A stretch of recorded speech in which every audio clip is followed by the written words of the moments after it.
Thank you, Devin. And according to UpToDate, seizures are a common occurrence affecting an estimated 8 to 10% of the population over a lifetime. Whew, that seems like a large amount. Yeah. Seizures account for 1 to 2% of all emergency department visits. And here to break this down further is Nurse Christina Parrish this morning. Thanks for joining us. Yeah, glad to be here. You know, always a nice day, and I'm glad there's no fog either this morning. You know, driving yesterday would have been a tough time. It was, yeah, would have been challenging. So, I've heard that flashing lights like those at a bar or a dance club can trigger seizures. Is this true? And what's the truth to that? So yes, flashing lights can trigger seizures.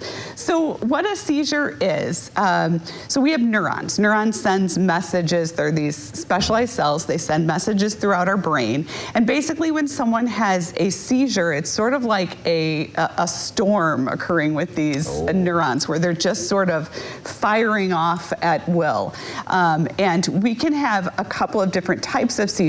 We can have a focal seizure, so say it's just in one little part of your brain, or you can have a generalized seizure, and that's where it's on both sides. Everything is just kind of going crazy. And you're right, flashing lights can cause it. Brain tumors, head injuries, Alzheimer's, strokes can cause it to happen. Even swelling and stuff in the brain, so if you have a brain injury. Stress can trigger it, alcohol withdrawal. So we always tell people don't try to stop drinking. If you're a heavy drinker, don't try to do it on your own because it can cause a seizure.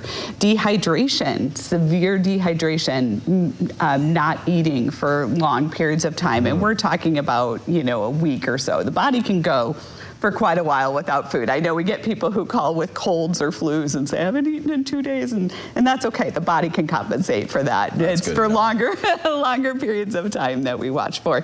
And sleep deprivation can also trigger a seizure too. Interesting, all right. So are there any warning signs that someone may be in danger of having a seizure? Is there something we should be on the lookout for? So that's hard to say. So there really aren't. I mean, there's symptoms for people who know that they have seizure disorders.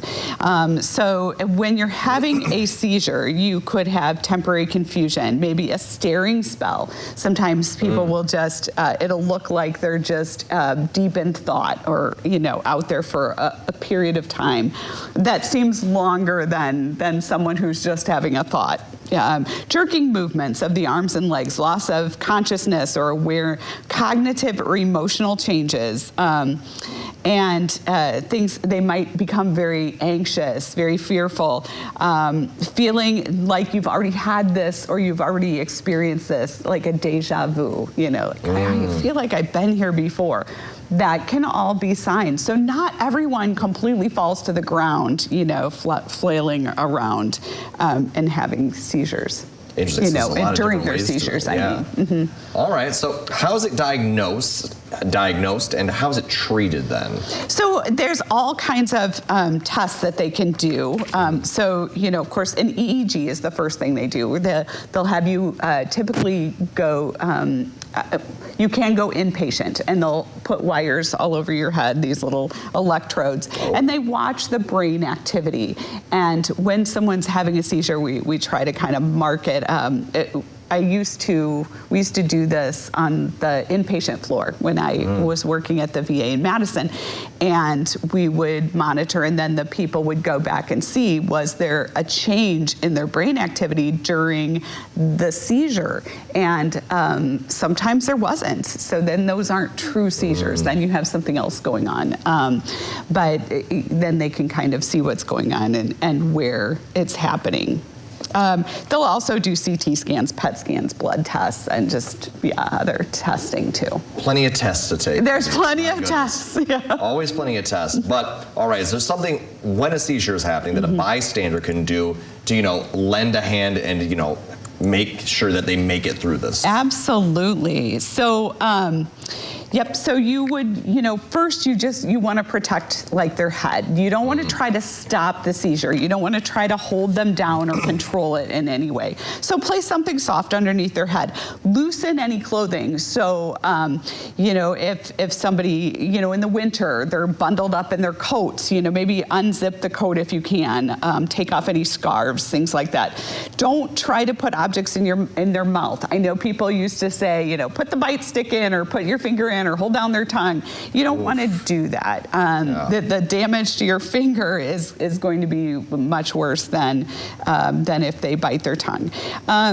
And don't try to restrain somebody. Keep any dangerous objects away. So if they're in the kitchen, maybe they were cooking, things like that. Move pots and pans, move hot dishes, move things away so that they can't injure themselves. Stay with that person until medical help arrives. Observe them closely so you can give details of what happened to paramedics or to them to give to their doctor. Time the seizure. You want to know how long that seizure lasted. So try to take a note of the time. And then even after their actual physical seizure stops, kind of monitor the time between that, if you think of it, between that time and the time where they're actually answering questions appropriately. So they're aware of where they are. They can tell you who they are, what's going on around them. No, those are good advice there, certainly. In case anyone's caught in that sort of situation, you never want to be in it, on either side. You could be in a grocery store, a mall. I mean, these things happen, on the streets, in bars, you never know. No. But thanks either way for coming in this morning and telling us a little bit more about, what the good practices and how to keep up to date on this. Absolutely. All right. Well, coming up.